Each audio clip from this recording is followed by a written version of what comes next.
मैं बिजली ठीक करने का काम करता हूँ और लोगों के घर जाकर बिजली सही करता हूँ, लेकिन कुछ इस तरह मेरे ऊपर बिजली गिर जाएगी मैंने कभी नहीं सोचा था।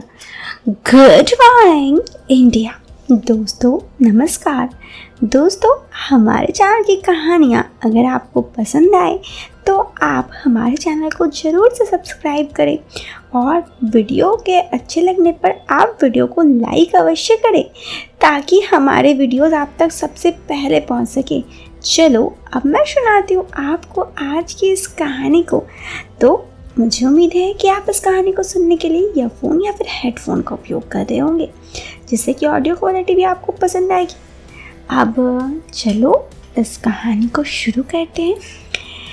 मेरा नाम सुरेश है। मैं गुजरात से अहमदाबाद शहर का रहने वाला हूँ। मैं अभी 24 साल का हूँ। मैं एक बिजली की दुकान में काम करता हूँ।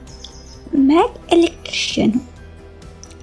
ये कहानी 1 महीने पहले की है। मेरी ज़िंदगी की एक सच्ची दास्तान जो मेरे ज़िंदगी को एकदम बदल के रख दी।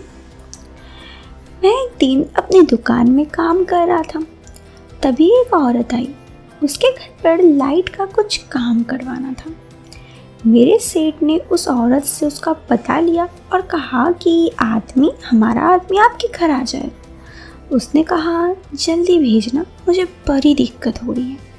सेठ ने कहा हाँ कहकर जाने के लिए कह दिया। फिर सेठ ने मुझसे उस औरत का पता दिया और कहा कि तुम इस पते में जाकर उसका काम कराना। मुझे समझाया आया कि सेठ कह रहा है कि उस औरत का काम उठाना। मैं दोपहर में 3 बजे उस औरत के घर चला गया। उनके घर के बाहर पहुंचने पर मैंने घंटी बजाई और उसके बाहर आने का इंतज़ार करने लगा। 1 मिनट बाद उस औरत ने दरवाज़ा खोला तो मैं देखते रह गया। अभी मैंने उसे गौर से देखा। वो काफ़ी खूबसूरत सी देखने में, वो बहुत ही खूबसूरत थी। उसने मेरी तरफ देखा और पूछा हाँ कहिए। मैंने उससे कहा कि मैं बिजली का काम करने आया हूँ। तो उसने मुझे अंदर आने के लिए कह दिया और बताया कि पूरे घर पर लाइट नहीं है, पता नहीं क्या हो गया, जल्दी से ठीक कर दो। मैं देखने लगा कि लाइट की दिक्कत कहाँ से आ रही है और देखते देखते मैं बिजली के मेन बोर्ड के पास जाकर देखा तो फ्यूज़ उड़ गया था। मैंने उसे ज़ोर से ठीक कर दिया और घर की बिजली चालू हो गई और लाइट भी आ गई। मतलब मैंने फ्यूज ठीक कर दिया था बस। मैं बाहर वाले कमरे में आया तो देखा वो वहाँ नहीं थी। मैंने आवाज़ दी भाभी जी आपका काम हो गया। मेरी आवाज़ सुनकर भाभी आई और उसने बिजली का पंखा चला कर देखा तो वो बहुत खुश हुई। फिर उसने मुझे कहा ठीक है तुम बैठो, मैं अभी आई। मैं सोफे पे बैठ गया। तभी भाभी बाहर आई। उसने मुझे पानी दिया और कहा तुम मुझे अपना नंबर दे दो, यदि फिर कोई दिक्कत होगी तो मैं तुम्हें फ़ोन कर लूँगी। क्या नाम है तुम्हारा? मैंने कहा ठीक है और मैंने बताया थोड़ा सा ही दिक्कत था। मैं अपना नाम बताते हुए तुरंत ही फ़ोन नंबर दे दिया। उसके बाद उस भाभी ने मुझे काम के पैसे दिए और मैं वापस दुकान चला गया। 2 दिन बाद उस भाभी का फ़ोन मेरे फ़ोन पर आया और कहने लगी सुरेश मेरे घर आ जाओ, मुझे तुमसे कुछ काम है। मैं दुकान जाने से पहले उस भाभी के घर गया। उधर मैंने देखा भाभी ने आज लाल रंग की साड़ी पहनी थी। वो इस साड़ी में बहुत ही खूबसूरत लग रही थी। उसने परफ्यूम भी बहुत अच्छी लगाई थी। मैं उसे देख रहा था और बस उसके बारे में सोच रहा था। मैंने उन्हें निहारते हुए कहा हाँ जी क्या काम है? उन्होंने कहा मेरा रूम का पंखा बंद हो गया है, पंखा चल पड़ा, चलो चेक कर लो। मैं उनके साथ उनके बेडरूम में गया। पंखे की ऊंचाई जरा ज़्यादा थी। मैंने भाभी को कोई स्टूल मांगा। भाभी ने स्टूल की तरफ इशारा किया तो वो स्टूल उनके बिस्तर पर था। मैंने भाभी से कहा आप जरा स्टूल पकड़ लीजिए। भाभी ने स्टूल पकड़ा और मैं ऊपर चढ़ गया। मैं स्टूल पर चढ़ते हुए भाभी को देख रहा था। मैं पंखे पर फिर ध्यान लगाया और फिर जो भी ठीक खराब था मैंने ठीक कर दिया और कुछ ही देर में पंखा ठीक करके नीचे उतर गया। मैं पंखा चलाकर चेक किया और भाभी से कहा, लो भाभी जी, आपकी हवा चालू हो गई। भाभी मेरे इस डायलॉग से हंस दी। उन्हें हंसता हुआ देखकर मैंने भाभी से पूछा, भाई साहब नहीं दिख रहे हैं क्या, आप अकेली रहती हूँ?